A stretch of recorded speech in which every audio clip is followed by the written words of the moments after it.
On, right? Okay. Does it need that?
Where's Mr.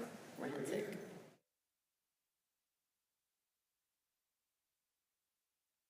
Where'd Mike go? Is he in the men's? Commissioner Radzik was just there. He is. Hey there. Good, how are you? Okay.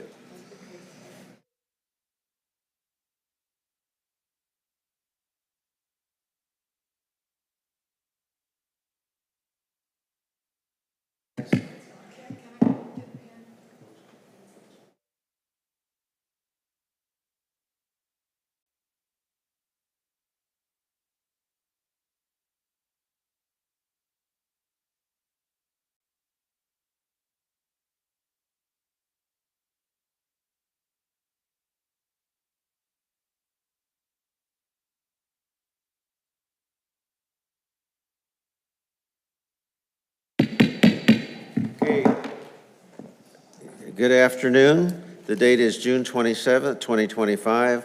The time is 12:35 p.m. I'd like to call the budget workshop of the Community Redevelopment Agency Board and the City of Groveland to order. Mr. Maslow. Thank you, Mr. Mayor, or Mr. Chair. Oh, excuse me, call roll. Yeah, thank you. Mr. Chairman. Thank you. Chair Keith Keough. Here. Vice Chair Barbara Gaines. Here. Board Member Mike Radzik. Here. Board Member Judith Fike. Board Member Amy Jo Carroll. Here. Board Member Matthew Bauman. Here. Board Member Daniel Corsi, absent. Commissioner Anthony Sabatini. City Attorney Anita Garasi Carver. Here. Community Development Director Timothy Maslow. Here. CRA Coordinator John Jones, absent. Sergeant at Arms Sergeant Wilson. Here. And Recording Secretary Sierra Bender, here. Thank you. Now, Mr. Maslow, thank you. Pledge of Allegiance. Workshop. We don't Up to you. go ahead and do the pledge to the flag.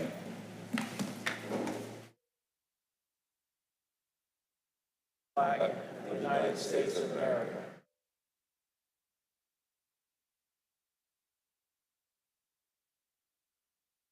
That's for all.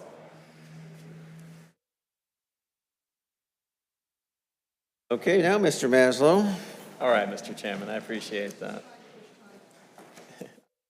Good to see you all today. Thanks for joining us on this Friday afternoon. Today's budget workshop is really a continuation of our last meeting that we had last month, where we had discussed the budget and looking at some different options.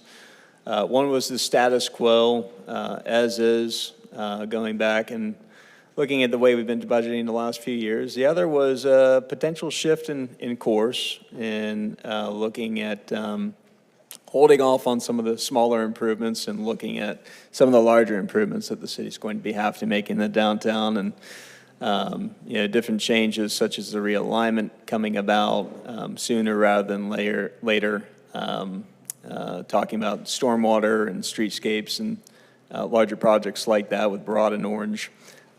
So we wanted to revisit that conversation with you all today, but then also take a closer look at the actual budget, line through line, just to make sure we're all on the same page, talk through any specific lines that might need a little bit more information. So April and Pam from Finance are here. April's going to provide us a brief presentation, and then we'll go from there. Mr. Chair, before we do, can I just ask for some additional information to be shown on the screen? And that is, do you have the CRA's priorities or the vision or otherwise? Because as the CRA board goes to look at allocating some capital, it would be good in order to see it up on the screen as to what those items currently are and their funding status or otherwise. Without it, I don't know how we make decisions on how we're going to go with capital items unless we're just going to put it into one fund. Yeah, we do have a couple slides as part of this brief presentation that will show budget amounts for some of the capital improvements. We also have a list of capital projects that have just been discussed, either part of the strategic plan or the CRA plan, which we'll go over that bulleted list. But then also going about it line for line just to make sure that we're all on the same page and we get the feedback that we need to out of this workshop.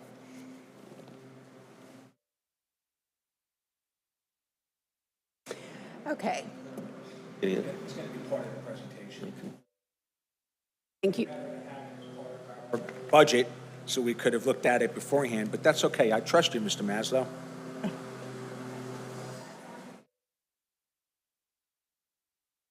I trust you, April. Thank you.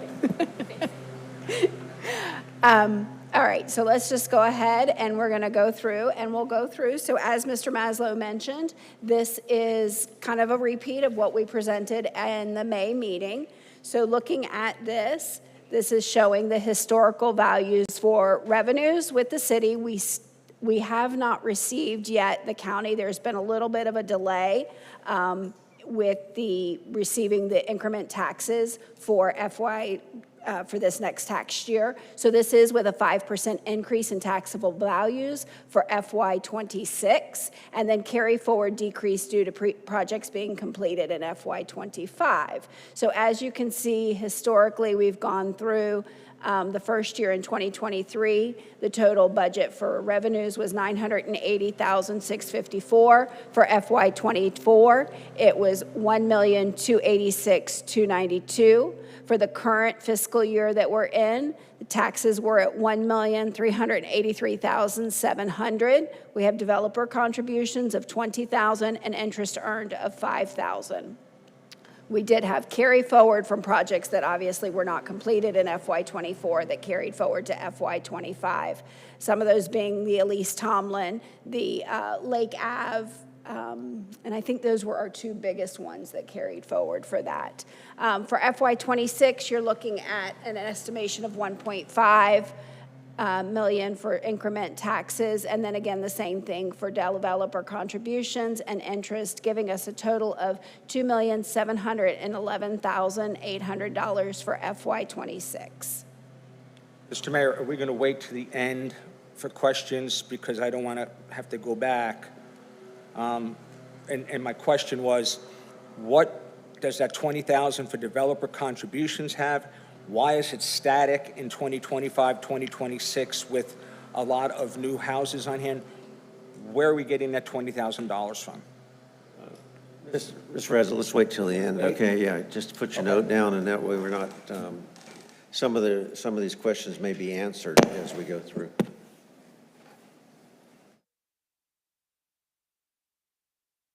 So for expenditures, you have the administrative side of the house, you have your administrative expenses, and then you have program expenses. So as you can see in FY23, we had $565,521. For FY24, we had $1,056,067. And for the current budget year, we have $2,528,116. And then for 2026, you're looking at a request of $2,711,800. So some of the options here is administrative expenses decrease due to the reappropriation of personnel and related operating expenses. The other is program expenses decrease due to projects being completed in FY25, or in FY25, yes. So one of the options here that we have, I know one of the discussions that we've had has been to fund another code enforcement officer. So here were just a couple of options that Tim and I discussed that we thought of ways to help pay for that officer so that it wasn't coming strictly out of one fund or the other. So one of the ways is to base it on the CRA district land mass, which is about 10%, which results in approximately a $7,800 increase in your salaries, which includes all of your salary benefits, that kind of stuff, workers' comp, training, travel, et cetera. Or you can do it a 50-50 split between general fund and CRA fund, and that results in approximately a $39,400 split, including, again, all of those same things, salary, benefits, training, travel, et cetera. So the next thing we have here, so as Tim mentioned, we talked about status quo, so we'll kind of cover that column first. These are the projects that we're proposing for FY26 2026. For right now, we have the Lake David Trail Construction Phase 2 at $250,000. We have a Broad and Orange Street / Lake Ave design at $200,000. There's a Broad and Orange Street Lake, so the improvements for $200,000. City signage, again at $60,000, and then downtown improvements at $453,900, giving you a total of $1,163,900 for projects. Then you also, in addition to that, have carry forward that we know will carry forward from FY25, which is Gatson Trail at $20,000, the Lake David Trail construction for Phase 1, carry forward of $350,000, and then the South Lake Ave streetscape of $734,000. So if you look at the savings option, and Tim helped me out here, but I'll do my best here.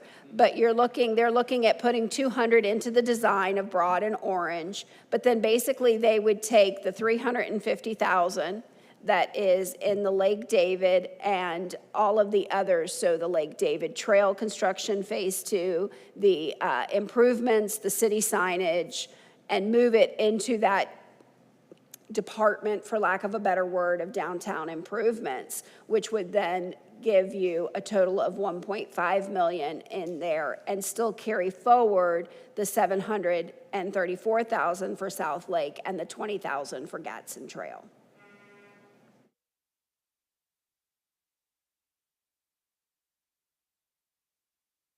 You want to cover these slides? Yeah, this is just to recap that potential shift in philosophy for the CRA. So we can't just put money aside for savings. Legally, we have to allocate the money towards specific infrastructure projects in the CRA. They can be carried forward. Anita, I plan to discuss this with Anita in terms of how specific those names have to be. As of now, stormwater and downtown streetscapes, mostly focused around Broad Street and Orange, since those are going to be conveyed to the city as part of the realignment effort. That gives us the ability to save multiple years if we use those funds for carry forward for those few years. Saving a little bit more for that could help us better leverage for grants. My concern is that now that we know that the realignment is going to commence construction next year and likely take about a couple of years, I want to do everything in our power to have as many options and be prepared as much as possible once those streets are conveyed to the city, so that we're not sitting on them without design and without money set aside for those improvements. I think our residents, I think business owners are looking for Broad and Orange to be enhanced into Main Street atmosphere, looking at restoring the brick and having that quality design, but all the infrastructure underneath the ground that nobody's really going to see, there's a lot of expense in that in terms of utility improvements, especially around stormwater. More comprehensive projects, including stormwater, I think that's going to open up the door to more grant options for us. But the more we have save, I think the better quality street improvement that you're going to get in that scenario. So it does require saying no to a few things. Lake David Trail has been a project that's been discussed with the Strategic Planning Committee. I'm still in favor of having design, so that's a shovel-ready project. But a project like that, I think there are potential grant opportunities when you look at the health and wellness aspects of having a trail around the lake. I think there's more potential to get that funded through 100% grants rather than using the money, constructing on that, but then not really having anything set aside for Broad and Orange. We've had some other conversations in terms of looking at return on investment for projects. At the end of the day, we have a CRA because we want to invest in infrastructure that creates more opportunity for small businesses and development that's going to, in turn, give us more tax revenue to offset these investments. Also looking at quality of life, I think Broad and Orange, having those streetscape improvements set aside, giving the downtown a major focus in terms of what is the main street here in the downtown? Where is the location that businesses are going to be attracted to? I think that's really critical to this.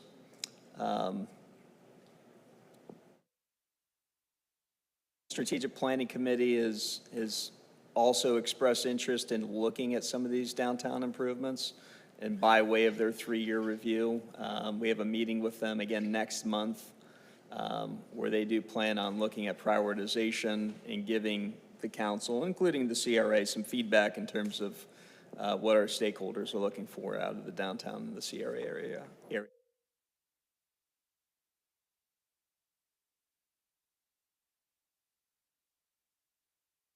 And then Councilman Razik, he had mentioned what some of these priority projects are. This is our list so far. If anything's been excluded, please let us know. But stormwater improvements, which again, when we're looking at the CRA, we're looking at public infrastructure, both streetscape improvements and park improvements. Those could have stormwater improvements included in them. Next meeting that we have with CRA will include a presentation from Woodard and Kern focused on stormwater. So I look forward to advancing those conversations with Woodard and Kern and Public Works, figuring out ways that we could beautify downtown, get it more, more of an enticing, appealing atmosphere for people to visit, but then also making sure that we have the right infrastructure improvements as part of that. Lake David Trail and Boardwalk, we talked about that. That's also in the strategic plan. Festival park enhancements, civic facilities, we're continuing those conversations. I had sent out the latest civic complex report from Jeffrey Mountain Associates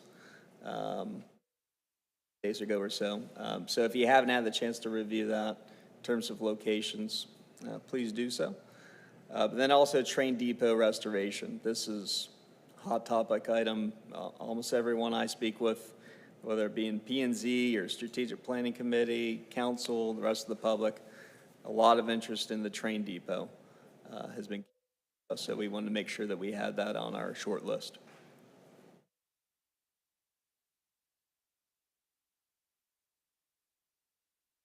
Any feedback on this slide, Mr. Mayor? Did we get the list right, or is anything missing? Well, there's some questions if we want to go back. One thing I do want to ask Sierra, can you make sure in the minutes it says that we've asked to have the slides numbered? That's come out several times, so then we can refer back to a specific slide from here. So we have the presentation before the numbers. I think now is a good time to get into any questions on the overall vision. Ms. Fite? Yeah, you're going to have to go back a couple slides. I'll tell you. It's the one that talked about market research and resident feedback. This one. Tim, when you're saying conduct market research, exactly, break that down for me. That's a broad topic. I'm just kind of curious what the research is, what you're looking for as far as that, and then the feedback. It almost explains itself, but if you could tell me what you mean by that. There's several options on this, and one of the things we'd like to do is get feedback. I am personally probably more involved in more committees than any other staff member here at the city. So I do get a lot of feedback in terms of boards, but in terms of public interest, what do they want to see out of downtown? What are their expectations? Reminding ourselves that we do serve the public, and people look for downtown to have a place for quality of life, a place to visit local businesses, to go to events. We haven't necessarily gotten a lot of feedback from the public on that. So I'm interested. I'm not an expert in terms of market research, but something that we could talk about with GAI or some of our other consultants that we have continuing service contracts with, to see what some of those options might be. Okay, thank you. And then just, can we jump back? April, you were talking about the code enforcement officer. Go back another slide. Here, this one. Options to fund the additional code compliance.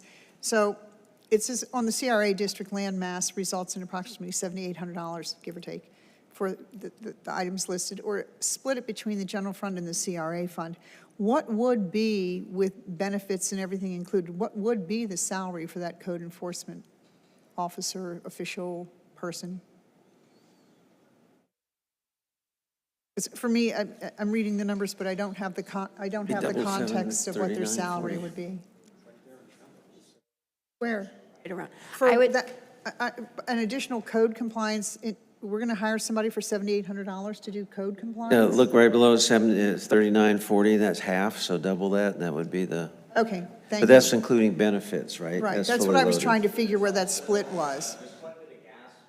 That code enforcement officer is expected to travel and traverse the city. So quite a bit in terms of vehicle, gas, kind of like a police officer would have that fully loaded. Uniforms, we always make sure code enforcement, especially is wearing something that's, shows the public that this person works for the city. So their salary would be $3,900. The 78 is the incidentals of benefits and things like that? That's the portion that would come out of the CRA in this scenario if you're looking to split it 50% from the CRA and 50% from the general fund. Okay, I just wanted some, go ahead. And I would caution that if 50 split, then the code officer is really going to need to keep accurate records of the time spent within the CRA versus outside the CRA. It's like a field report for that bay. Thank you. I'm good for now. Okay, thank you. Amy Jo? April, can you go back to the first slide? That one. I just had a question. The year-to-date interest is almost 3 times what the predicted interest was. And every year it seems to we predict 5,000, but it's way higher. Is that intentional? it is because you don't know, you never know, and so I don't want to overestimate because then you have to put that into projects, right? And then we've got a problem if it comes in lower, we've got to adjust on the expenditure side. Also, to expand on what Anita was saying, the last time we had the lady here from the CRA legal, they explained that it'd almost be ill-advised to split that code enforcement officer, so I'm not sure that that's a good choice to do that. And other than that, on slide 3, I'd have to say, I really like the idea of saving towards the bigger projects that are definitely going to come up, and we know that we're gonna have all these things in downtown. We're gonna need the money for storm improvements, so I like that option. Yes, I would like to concur with Board Member Carroll as far as splitting it. I do remember during the presentation that it was advised we be very careful with that. And in addition to the code enforcement, does this budget still include partially paying for a police officer as well? Yes. Okay. I just want to make sure that we're in compliance with Florida statute and everything else. That's the main concern. I think the strategic plan looks good for infrastructure. I think it's going to cost a lot of money to make those improvements downtown. I know stormwater needs improving, and eventually parking is going to need improving downtown too if we're going to want to bring more people down there after we get the roads back. So those would be my concerns so far.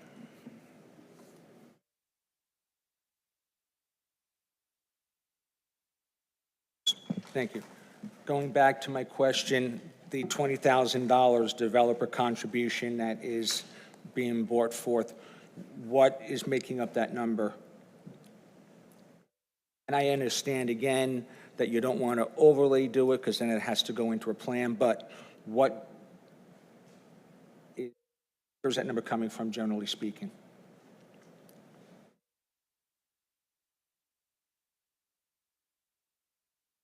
Like an impact fee, but it's not, right?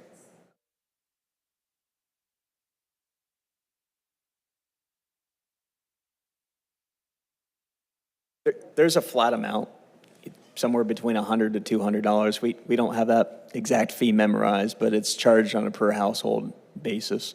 Similar to an impact fee, but it's not an impact fee.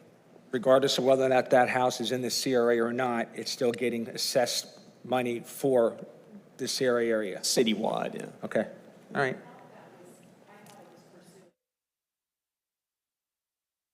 that might be out there up at estates at Cherry Lake. And then those were removed from your development agreements because they created a problem, because they are outside the CRA. So I think it's estates at Cherry Lake.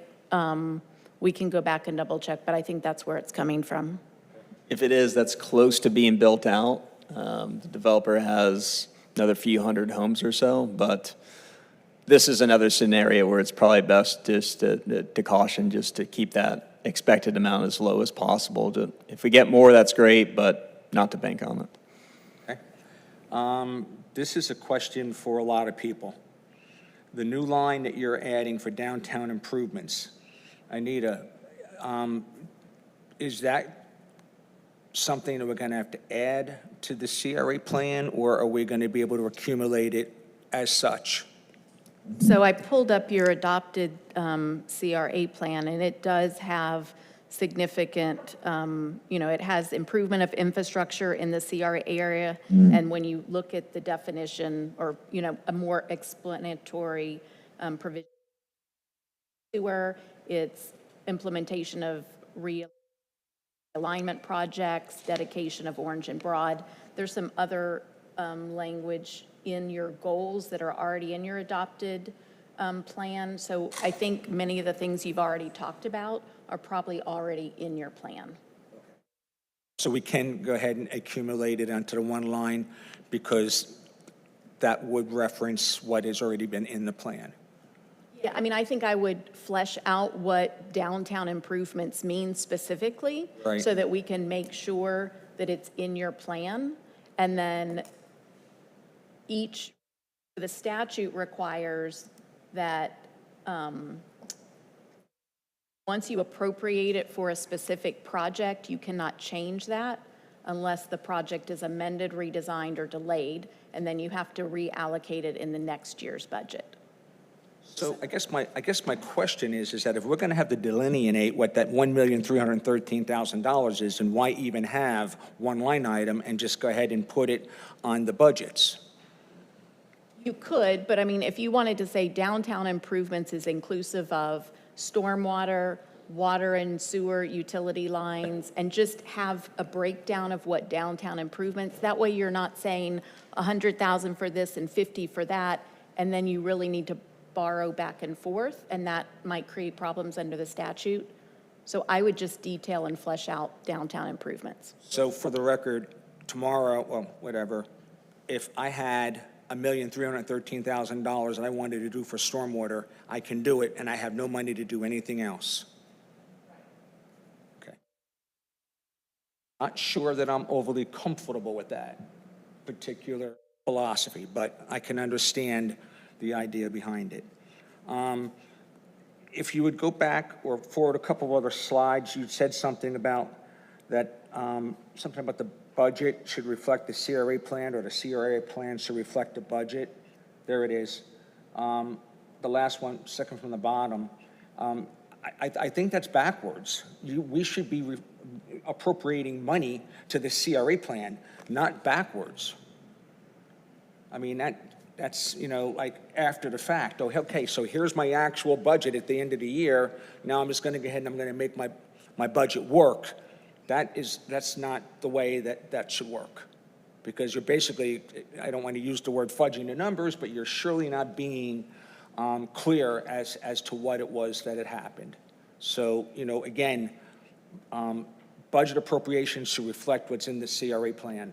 And if that budget appropriation is $1,313,000 for that line item, that's all good according to what Nita's saying. But that's a little bit backwards. And then finally, my remarks from years ago still stand, and that is that whatever we budget should literally, as a priority, should go to the CRA's most important asset or need. And I don't know if we know what our most important need or asset is. Years ago, it used to be Lake David in the amphitheater. So, and then, Mr. Mayor, probably not the exact forum, although the train station is listed in here. If we're going to have any monies being utilized there, like you had mentioned, and others. A committee of residents or otherwise, in my opinion, should be established to go ahead and what it is that our residents might want to see. And that doesn't, that would include you, because that's another committee I'm sure you'd want to be on. There's so much spare time. This topic and providing some feedback, and I anticipate that's going to be a recommendation from the committee that you'll see as part of this 3-year review. Thank you. When is the appropriate time for me to talk about the vacancies that are open and when they, and one other question, when will be the appropriate time for me to talk about that? Yes. Okay. Right now, can you tell me how many vacancies, Director Tim, that you have in the CRA? For the whole CRA, I don't have that exact number. I'm aware of a few, though, just right around here in the downtown core area. We know Chefing It Up has recently moved out. No. I mean employees in your department. Oh, How many employees in my department. vacancies? Oh, we have one vacancy with the CRA manager position. That is open. That has been advertised. Our CRA coordinator, Kylie, has resigned almost 2 weeks ago today. We are looking at replacing that position with Angela, who I believe you all met with, as part of a contracted basis to help with project coordination and grant writing and infrastructure improvements. So we anticipate her starting very soon. But What the CRA position? manager position is open. Okay, what position would Angela be taking? A position similar to what Kylie was performing, but done in an adjusted way. So would that alleviate the position that Kylie had? It will. That's what our expectation is. Can you tell me what the salary that Brooke was making, as well as the salary that Kylie was making? I think we have those numbers, right? Do you have that listed, or? I don't have that listed, and I don't know that number off of the top of my head to tell you the exact. I could give you a rough estimate. CRA manager position was right around 75, and the coordinator was around 45.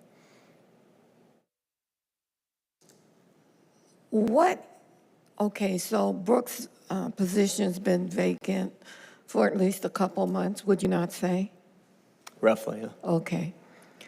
What happens when an employee quits and they're no longer being paid the salary plus the fringe benefits?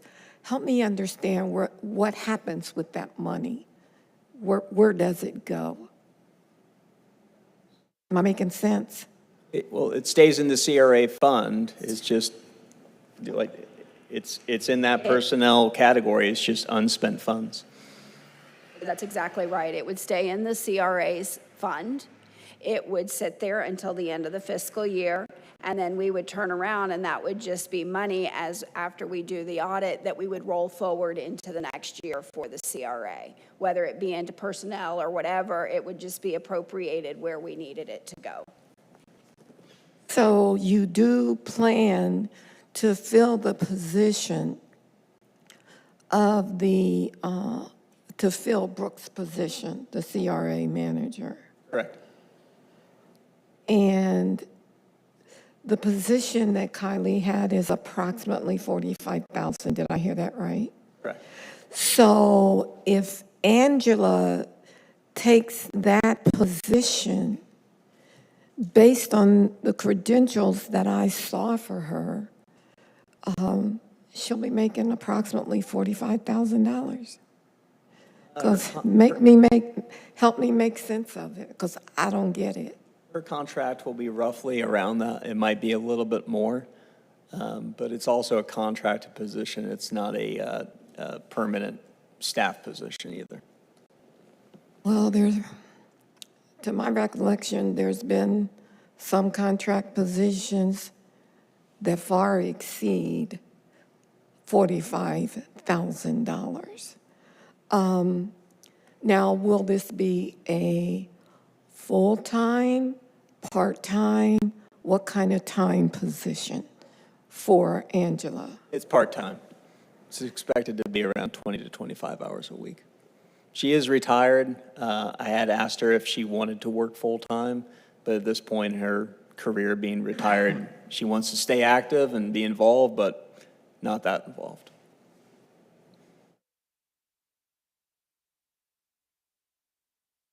Okay. Again, I just go back to, I'm probably singing to the choir, but I go back to, I get it, she's part-time, but I know for a fact that there have been salaries in different departments for contractors that far exceed that $45,000. So I am going to follow this closely. Thank you. Thank you. And then just a few follow-ups from me. If you have that as a contract position, and we eliminated are we eliminating 2 FTEs, and we don't have those, are we eliminating 2 FTEs off of the count because that's now a contract position, the Brooke and the other? Well, the CRA position that Brooke resigned from, we're re-advertising that, so we're keeping that position. Okay. In this contract position, would look at an FTE the same as the former employee there? That would not be, so that FTE would either go away or be reallocated. We'd still have to discuss exactly how we want to go about that. Let me know when we get to that, because, you know, that's an expense we're taking on. If we then reallocate the FTE somewhere else, that's the same expense, and we're raising the Right. labor cost, okay? The next thing, oh, and by the way, I have a card, remind me at the end of the CRA director from Sanford. You guys can communicate back and forth. Coach somebody? On this list of strategic priorities, I am flabbergasted that there's not parking. That parking isn't a major issue. We sat through a meeting here that we said if we built a city hall right here, that it would be okay for people to walk 600 feet, which would be more. I tried that, you know, because it's not linear, it's down the block like this, you know, but the parking could be up to 600 feet away for a city hall. And I thought we'd just kind of discuss that. Maybe parking needs to be looked at in a little different fashion.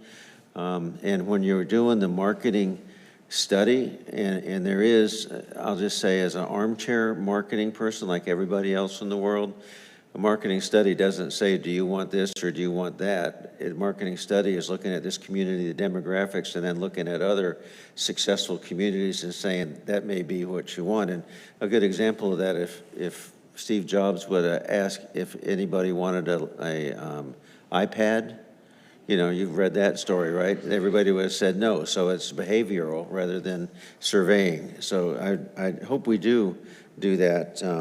I agree with Mr. Radzik that the highest priority right now has to be establishing the path to get that marketing study done, as well as a committee to review that for the train station. Because we don't know. We're not in control of when everything starts over there. And we, as you said, better have something shovel ready so we don't get surprised on that. On the code enforcement, it looks pretty low to me. Doesn't that code enforcement person get a car? I see our other, don't they have a car? We do have a vehicle that's on standby waiting for it, but it's already been paid for. But there is gas, there's maintenance, there's things to go into that. But if it's paid for, you don't allocate the cost to that position? I mean, again, I guess I'm going back to funding depreciation. But, I mean, no, that position does. Depreciation is, we do not fund for depreciation. Yeah. It's done at the end.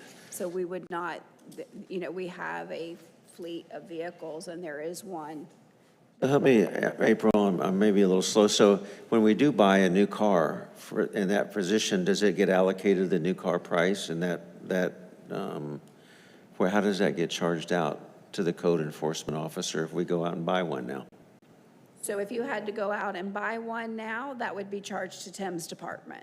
So that would be charged to the code enforcement department. So when we get it, we would go out, we would get a quote for it, we'd say, okay, this is the vehicle we want. It would be budgeted into the code enforcement department budget, easy for me to say. And then it would be paid out of that fund or department, Can I help out for a second? which, Yes, you may. So our funds, general fund, CRA fund, is all based on almost like a modified accrual. Cash when it's available, or revenue when it's available, it gets booked as cash. We don't typically have assets in the general fund. General fund assets are going to be part of our consolidated annual financial report, which is consolidating all of the funds together, and there is where we would have depreciation scheduled out.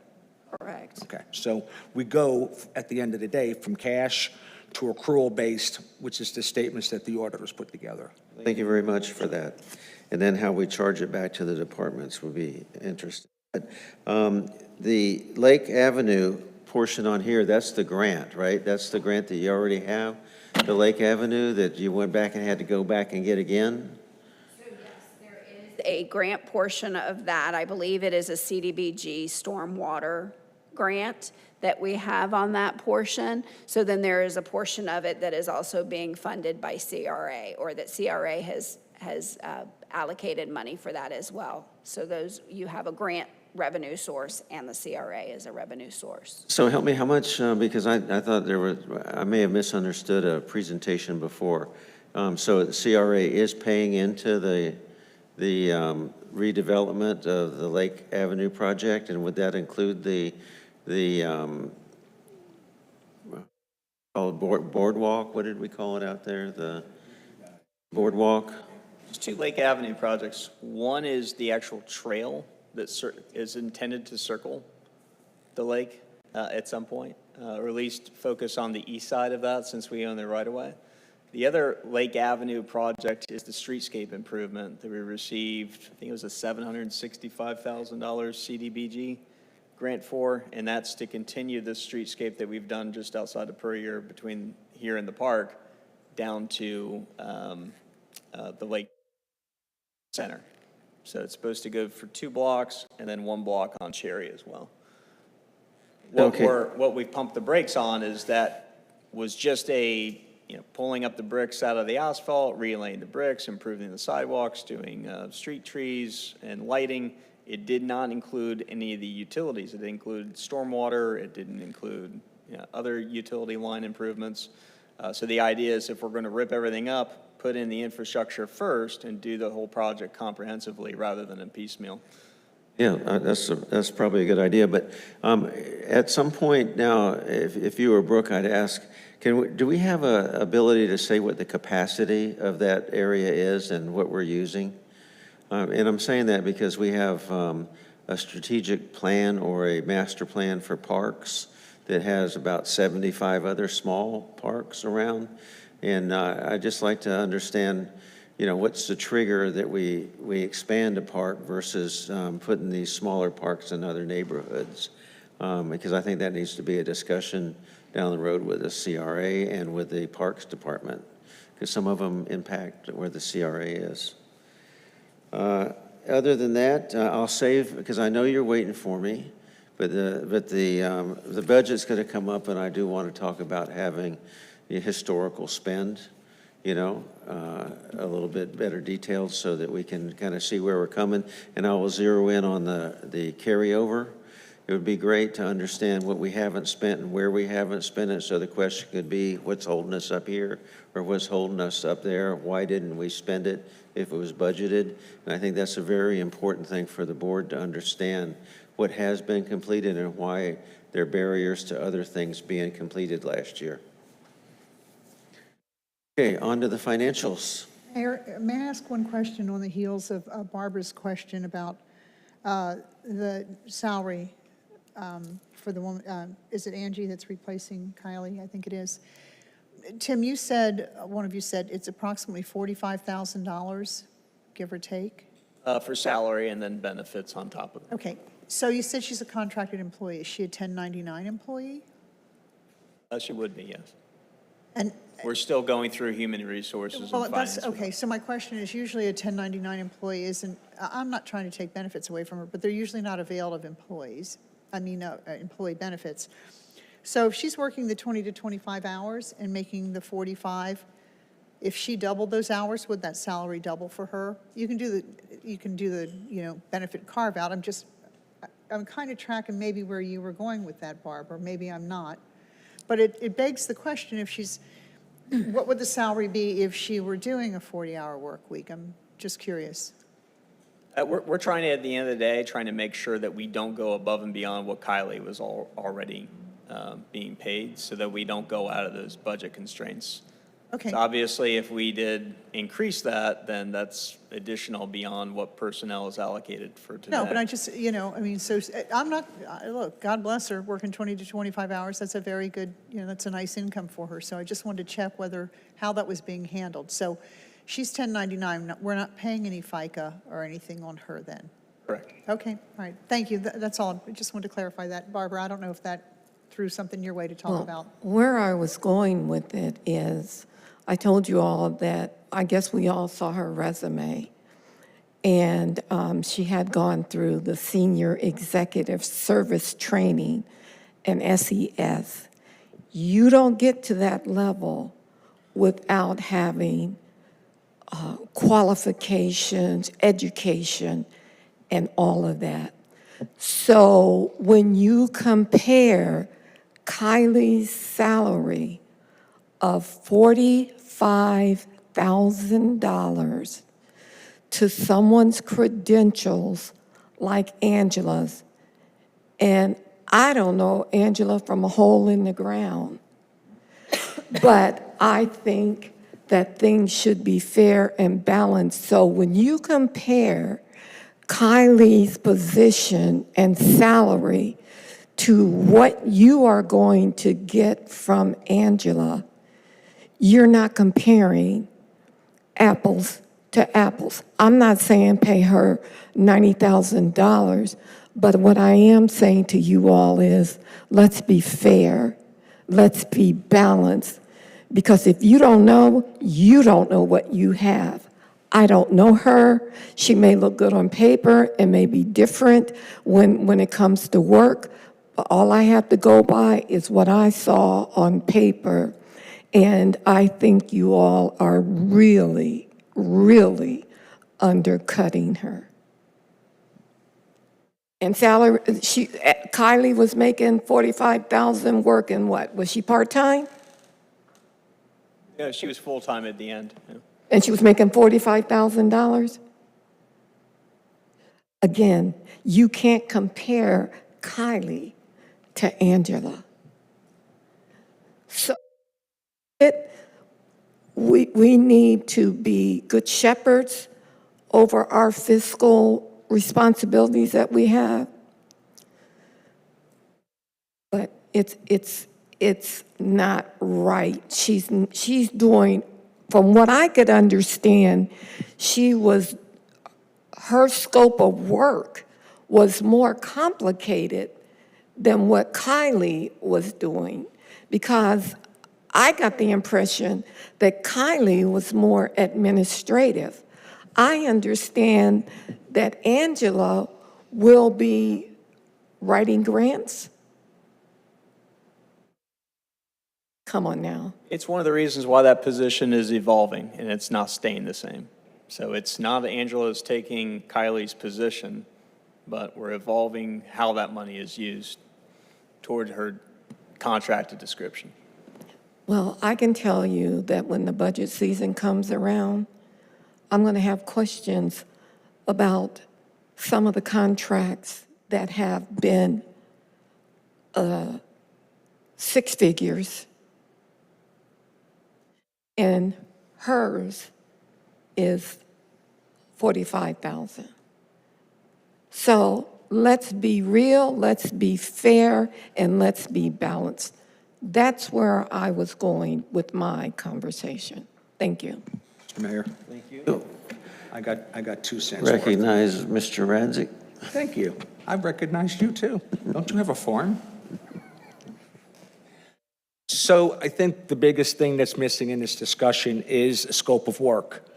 If she was going to come on board and she was going to do nothing more than, select trees and streetscaping, $45,000 would be too much. If, on the other hand, she's going to be a project manager for the train station, maybe that's not enough. But if she's willing to accept $45,000 with the scope that you all are going to define and actual job description and specific projects, then that's between her and the city. No offense, I'm just saying, we don't have enough of information to really say it's a good deal or not a good deal. So as you get ready for your contract negotiations, it needs to be specific as to what it is that we wanted to work on, and hopefully it'll be something higher value than a streetscaping plan or otherwise. So that's missing. But what's not missing is that she's retired, doesn't want to work full-time, she's willing to take $45,000. So to me, if that's what she's willing to do, and definitely acknowledging Barbara's point as to her experience and her resume, it's all going to be in the scope of work that you all define for her, that we all jointly agree with. And can I add something, please? Yes, please. Thank you. Can we find out what an average grant writer contractor would garner, like what we would typically have to pay for project management or grant writing, and then kind of look at those numbers? Yeah, we'd be happy to share that 'Cause research. I and think that share would the- kind of help everybody. Yeah, well, once we have the contract to a point where we're comfortable with it too, and we've reviewed it, we could share it with you all as well. Thank The you. contract negotiations are still going on, and it's not finalized. So you already have the contract? That means you have the scope of work, right? It's still in draft form, and it hasn't been reviewed by everyone that needs to review it. Well, when will we be able to see the scope? I anticipate sharing it at some point next week. Okay, thank you. Very nice. And just help me out, I'm a little slow. If somebody's working 20 hours and getting 45,000, that's 90,000 for a full-time position, right? Yeah. So, I mean, all that needs to be mapped out because it's very unclear what the actual take-home is. It's about $43 an hour at 20 hours or $34 an hour at 25 hours a week. You're welcome. So much. Yeah. Part-time. Yeah. I think all that just needs to be cleared up at once with a description and what it is, what it really means at the end of the day for that Be happy person. to share that. Yeah. Okay, on to financials now, please.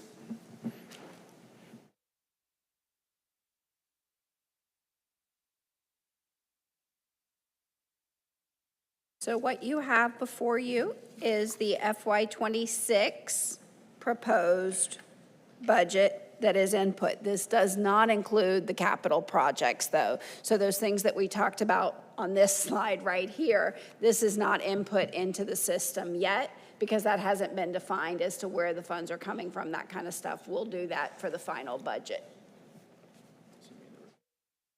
And can I just say something bluntly? Please do. Without that information in here, this discussion is not relevant. If I don't have the capital items in here, and as Mr. Keough said earlier, if I don't have historical information from last year or the year before, although, it would be good to see the growth or otherwise, without having that, I got, a half-baked cake. Although I do have to applaud you that there are numbers on the bottom of each of the budget pages.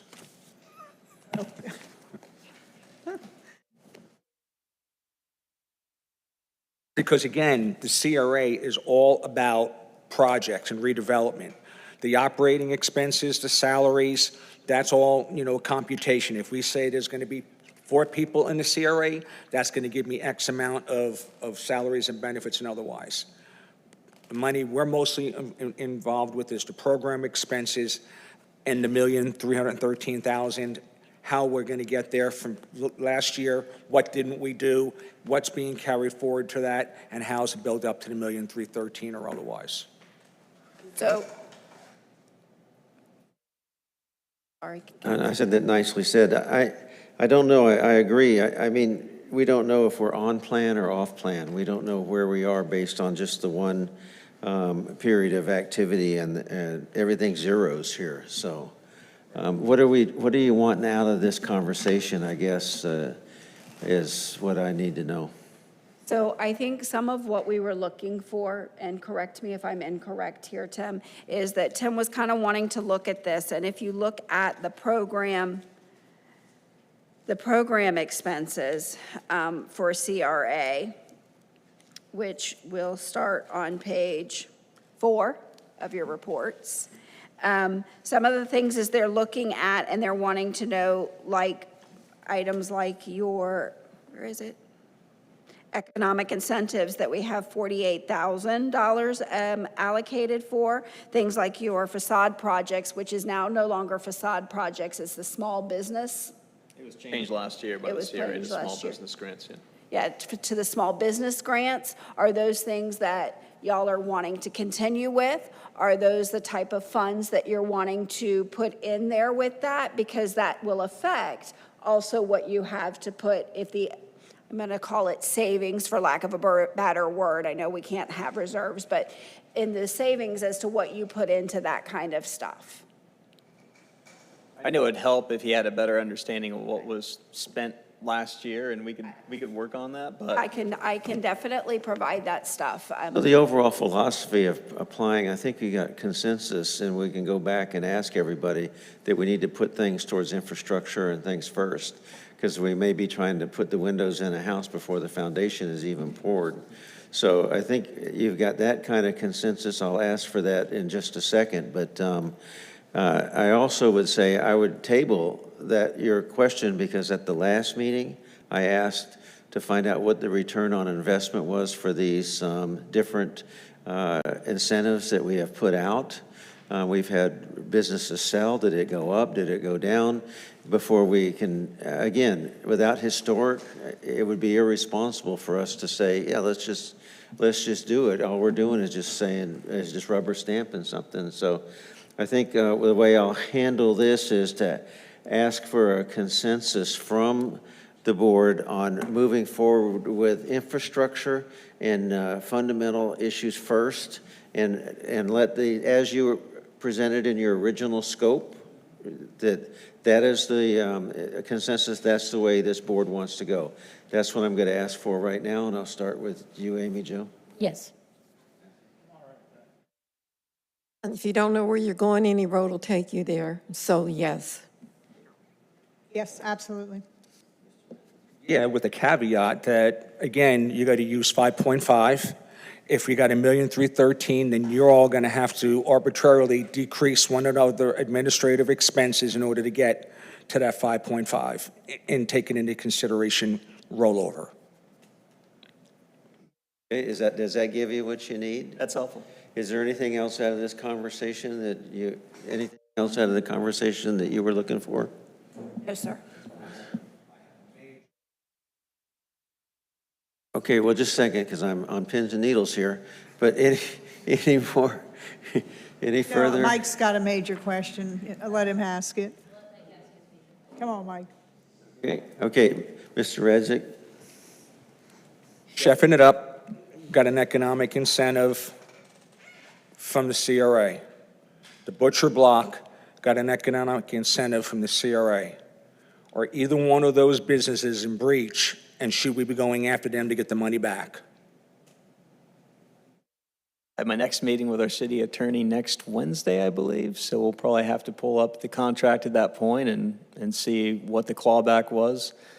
I do recall we brought those contracts back while those businesses were still operating, and we did make some amendments with the previous CRA board, but I'll have to re-review that. And some of those amendments was because we didn't have receipts and permits were done out of order and whatnot, but I don't recall, and I mean that, I don't recall whether or not we talked about, at that point, the contract, whether they, clawback or otherwise, but you definitely know that in the past, we've had clawback features. I know those were built into the grant program. They were built in the initial grant awards by way of contract. Just have to re-review those amended contracts to make sure that that was in there and what those callbacks might be. Get off the pins and needles now. That was worth the wait. Thank you very much. And with that, there's no further budget. Mr. Comments? Commissioner? No? Well, thank you for being here. It's very nice to have you here. And with that, we'll adjourn.